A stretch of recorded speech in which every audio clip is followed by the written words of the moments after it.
तो जो सूक्ष्म वेद है उसके अंदर कंप्लीट कोरस है, तो वो कंप्लीट कोरस दास, और वो सूक्ष्म वेद यानी तत्व ज्ञान गीता अध्याय नंबर 4 के श्लोक नंबर 32 में, गीता अध्याय नंबर 4 के श्लोक नंबर 34 में गीता ज्ञानदाता ब्रह्म खुद कह रहा है कि जो आध्यात्मिक जो धार्मिक यज्ञ हैं, यज्ञ माने धार्मिक अनुष्ठान, इनकी जानकारी ब्रह्मणे मुखे, ब्रह्मणे मुखे का अर्थ है भगवान स्वयं अपने मुख कमल से जो वाणी बोलता है उसमें विस्तार के साथ कह गए।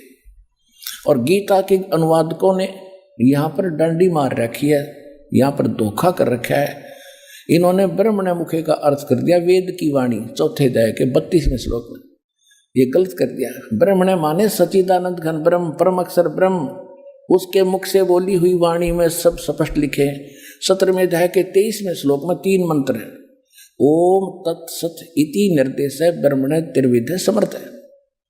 वहां इन्होंने ठीक अनुवाद कर दिया, वहां लिखा है कि ओम तत्सत, यह वो सच्चिदानंद घन ब्रह्म का, ब्रह्मणे माने सच्चिदानंद घन ब्रह्म किया है, सही किया है।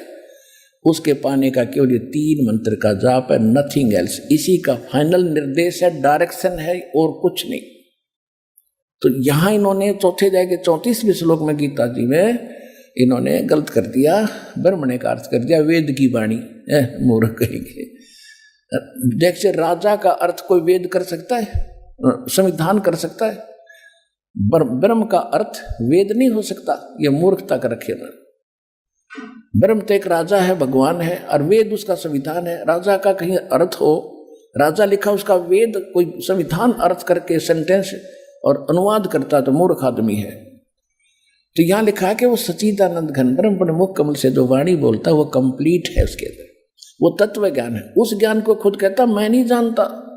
किसी तत्वदर्शी संत से जाकर पूछो, उनको दंडोत प्रणाम करने से, कपट छोड़कर निष्कपट भाव से प्रसन्न करने से वो तत्वदर्शी संत तुझे उस तत्व ज्ञान का उपदेश करेंगे।